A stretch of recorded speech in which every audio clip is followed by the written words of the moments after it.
Hello and I welcome you to Vigyan recharge. हाँ जी, frozen light आखिर ये है क्या? तो चलिए आसान भाषा में समझने के लिए इस सवाल को दो हिस्सों में तोड़ देते हैं। पहला वो जो कोई भी आम इंसान जिसे फिजिक्स की थोड़ी बहुत भी जानकारी है फ्रोजन लाइट के बारे में सुनकर समझेगा, और दूसरा वो जो इसका असल मतलब है। तो जी फ्रोजन लाइट का आम भाषा में अर्थ हो गया है कि लाइट एक जगह रुक गई है, यानी कि फ्रीज हो गई है। लेकिन क्या ऐसा हो सकता है? जरा इस पे बात कर लेते हैं। अब देखो भैया, लाइट है दोगली यानी कि डुअल नेचर वाली। तो अगर एक पल के लिए मान ले कि लाइट फ्रीज हो गई है, तो लाइट का कौन सा नेचर फ्रीज हुआ है? वेव वाला के पार्टिकल वाला, या दोनों ही निपट गए? अब ये हम कैसे पता करें? तो जी ये तो तभी पता चल सकता है अगर हमें ये समझ में आ जाए कि लाइट के वेव और पार्टिकल नेचर क्या होते हैं। चलो आपको एक बड़े मजे की बात बताता हूँ। लाइट इकलौती ऐसी चीज है जिसकी वजह से न्यूटन 2 बार गलत साबित हो गए, और उन्हें गलत साबित करने का काम किया फिजिक्स के फूफा एल्बर्ट आइंस्टाइन और अंग्रेज वैज्ञानिक थॉमस यंग ने, जिनमें से एक ने साबित किया लाइट का वेव नेचर और दूसरे ने पार्टिकल नेचर। और इसी पार्टिकल नेचर की वजह से एल्बर्ट आइंस्टाइन को फिजिक्स का नोबेल प्राइज दिया गया था, यानी कि फोटो इलेक्ट्रिक इफेक्ट। अब जरा फटाफट समझ लेते हैं इन दोनों को।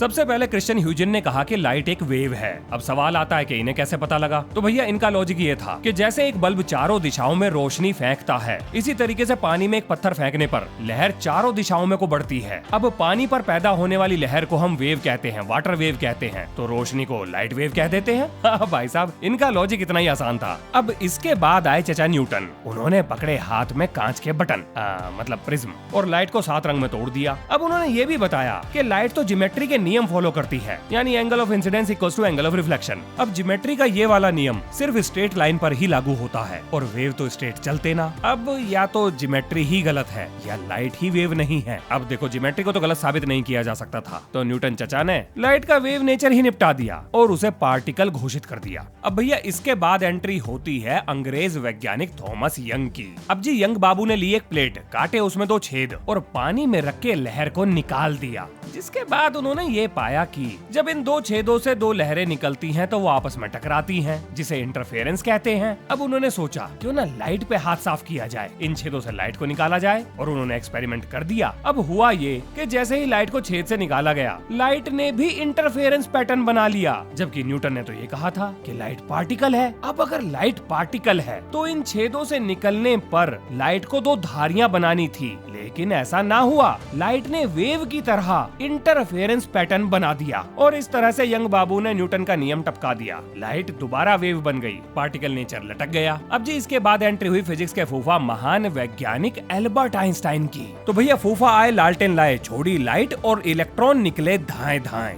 That's photoelectric effect for you. मतलब आसान भाषा में समझाता हूँ, चिंता ना करो, अभी बताता हूँ। अगर बिल्कुल आसान भाषा में कहूँ तो फोटो इलेक्ट्रिक इफेक्ट के लिए एक एमीटर जो इलेक्ट्रॉन छोड़ेगा, एक कलेक्टर जो इलेक्ट्रॉन को रिसीव करेगा, और एक लाइट सोर्स चाहिए, और बस सर्किट पूरा कर दो, काम हो गया। हाँ बस इतना ही है। अब जरा ये जान लेते हैं कि एल्बर्ट आइंस्टाइन के दिमाग में आखिर चल क्या रहा था। एल्बर्ट आइंस्टाइन ने ये सोचा कि भैया अगर लाइट वेव है तो जैसे जैसे वेव की इंटेंसिटी बढ़ेगी, एमीटर से निकलने वाले इलेक्ट्रॉन की भीड़ भी बढ़नी चाहिए। मतलब अगर लाइट कम इंटेंसिटी की होगी तो कम इलेक्ट्रॉन निकलेंगे, और ज्यादा इंटेंसिटी की होगी तो ज्यादा इलेक्ट्रॉन निकलेंगे। ये हो गई पहली चीज। इसके अलावा उन्होंने ये सोचा क्योंकि लाइट एक वेव है तो लाइट पड़ते ही इलेक्ट्रॉन तुरंत नहीं निकलेंगे। मतलब वेव एमीटर पर टकराएगी, थोड़ा प्रेशर बिल्ड करेगी, और उसके बाद धीरे धीरे इलेक्ट्रॉन निकलना शुरू करेंगे, और जैसे जैसे लाइट की इंटेंसिटी बढ़ेगी, एमीटर से निकलने वाले इलेक्ट्रॉन की संख्या भी बढ़ती जाएगी। और जो तीसरी चीज उनके दिमाग में आई वो ये कि अगर लाइट की इंटेंसिटी बढ़ेगी तो इलेक्ट्रॉन के निकलने की काइनेटिक एनर्जी भी बढ़नी चाहिए। बात लॉजिकल है। अब जी सवाल आता है कि लाइट की इंटेंसिटी बढ़ेगी कैसे? अगर हम इलेक्ट्रोमैग्नेटिक वेव की फ्रीक्वेंसी को चेंज किए बिना उसके एम्पलीट्यूड को बढ़ा दें तो इंटेंसिटी बढ़ जाएगी, और यही उन्होंने कर दिया। मतलब लाइट पड़ी और इलेक्ट्रॉन तुरंत निकला, इंस्टेंटेनियस रिजल्ट निकला, स्पॉन्टेनियस रिजल्ट निकला। तो यहाँ से क्या पता लगता है? यहाँ से ये पता लगा कि ऐसा तभी हो सकता है जब लाइट किसी ऐसी चीज से मिलकर बनी हो जो किसी सरफेस पर टकराकर उसके इलेक्ट्रॉन को नॉकआउट कर दे, बाहर निकाल दे। और ये काम वेव के बस की नहीं है, बल्कि ये सिर्फ एक पार्टिकल कर सकता है। अब भैया इन सारी चीजों को लेकर आइंस्टाइन थे गंभीर, और चला दिया उन्होंने तीर, जिसका रिजल्ट निकला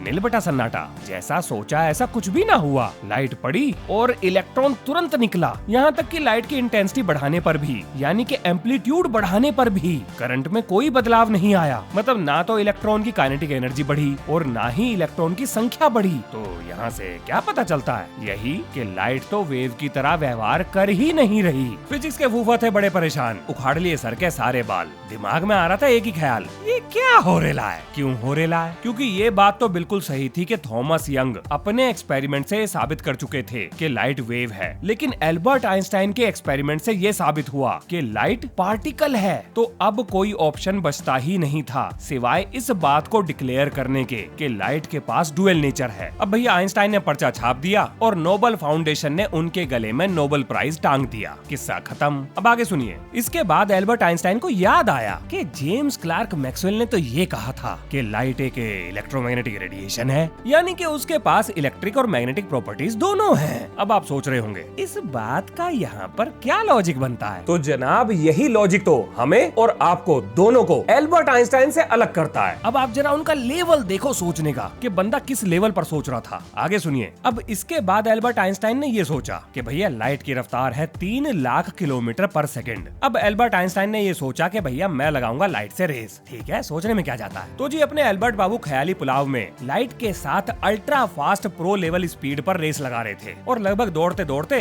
3 लाख किलोमीटर पर सेकंड की रफ्तार पर पहुंच गए। अब लाइट की वेव और एल्बर्ट आइंस्टाइन दोनों की रफ्तार हो गई बराबर। अब भैया अगर दो चीजें सेम रफ्तार पर एक साथ चल रही हैं, तो वो एक दूसरे के रिलेटिव रेस्ट में आ गई। लेकिन भाई साहब इलेक्ट्रोमैग्नेटिक वेव रेस्ट पर नहीं आ सकती। अब इस बात का क्या मतलब है? तो भाई साहब मतलब हुआ ये कि अगर लाइट रिलेटिव रेस्ट में है तो इलेक्ट्रिक फील्ड तो है, लेकिन वो चेंज नहीं हो रही, और अगर वो चेंज नहीं होगी तो मैग्नेटिक फील्ड पैदा नहीं होगी, और अगर मैग्नेटिक फील्ड पैदा नहीं होगी तो लाइट ही नहीं होगी, क्योंकि अब वो इलेक्ट्रोमैग्नेटिक वेव नहीं रही, यानी लाइट लटक जाएगी। अब जरा आप ये सोचो कि अगर लाइट रेस्ट पे नहीं आ सकती तो फ्रीज कैसे हो सकती है? जाहिर सी बात है नहीं हो सकती। तो फिर ये वैज्ञानिक लोगों ने काहे भोकाल काट दिया है कि उन्होंने लाइट को फ्रीज कर लिया? वेल, इसका मतलब वो नहीं है जो हम समझ रहे हैं, मामला कुछ और ही है। आओ समझाता हूँ। देखो, जब भी कोई आम इंसान ये चीज सुनेगा कि लाइट फ्रीज हो गई, तो उसके दिमाग में जो आएगा वो यही कि लाइट एक जगह रुक गई है। तो अभी तक जो मैंने आपको कहानी सुनाई है पीछे, उसका मकसद सिर्फ इस बेस को क्लियर करना था कि आखिर रियल वर्ल्ड में लाइट किस तरह से रिएक्ट करती है, व्यवहार करती है, या उसके बारे में हमें कितना पता है, और जो भी हमें पता है आखिर वो पता कैसे चला। बाकी अगर लाइट की फ्रीजिंग की बात करें तो इसका एक्चुअल मीनिंग क्या है वो अब बताऊंगा। देखो, जितनी हमें लाइट की समझ है उसके हिसाब से लाइट की रफ्तार को वैक्यूम में चेंज नहीं किया जा सकता, लेकिन अगर यही लाइट किसी मीडियम से निकलना शुरू कर दे तो वहाँ इसकी रफ्तार बदल जाएगी। अब ऐसा क्यों होता है ये तो मैं दर्जनों बार बता चुका हूँ। आप अगर चैनल पर जाकर ये सर्च करोगे कि लाइट मीडियम में स्लो क्यों होती है तो आपको इसके ऊपर वीडियो मिल जाएगी। अपन ये मानकर चलते हैं कि हमें कारण पता है, तो अब जो मैं बताने जा रहा हूँ उसे बहुत ध्यान से समझना। हम लोग एक थॉट एक्सपेरिमेंट करते हैं। जरा 2 पल के लिए मान लो कि आपको फरारी की सवारी का मौका मिल गया। अब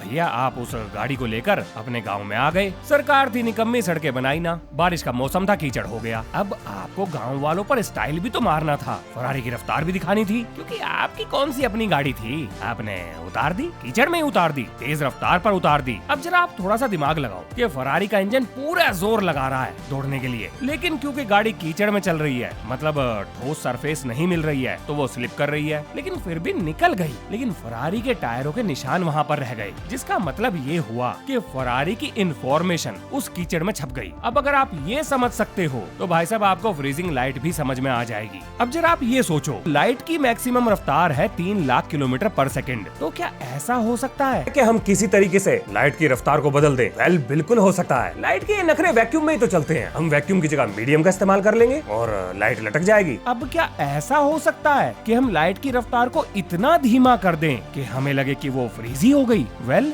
यही है वो चीज जो वैज्ञानिकों ने कर दिखाई। अब वैज्ञानिकों ने ये काम करने के लिए अल्ट्रा लो टेम्परेचर और लेजर का इस्तेमाल किया है। पहले थोड़ा समझ लो, आइडिया हो जाएगा। अब यहाँ पर ध्यान देना, जैसे फरारी के इंजन के द्वारा मैक्सिमम पावर लगाई जा रही थी, लेकिन फिर भी वो तेज नहीं चल पा रही थी, ठीक उसी तरीके से लाइट तो अपनी मैक्सिमम रफ्तार पर ही चलने की कोशिश कर रही है, लेकिन मीडियम की वजह से नहीं चल पा रही।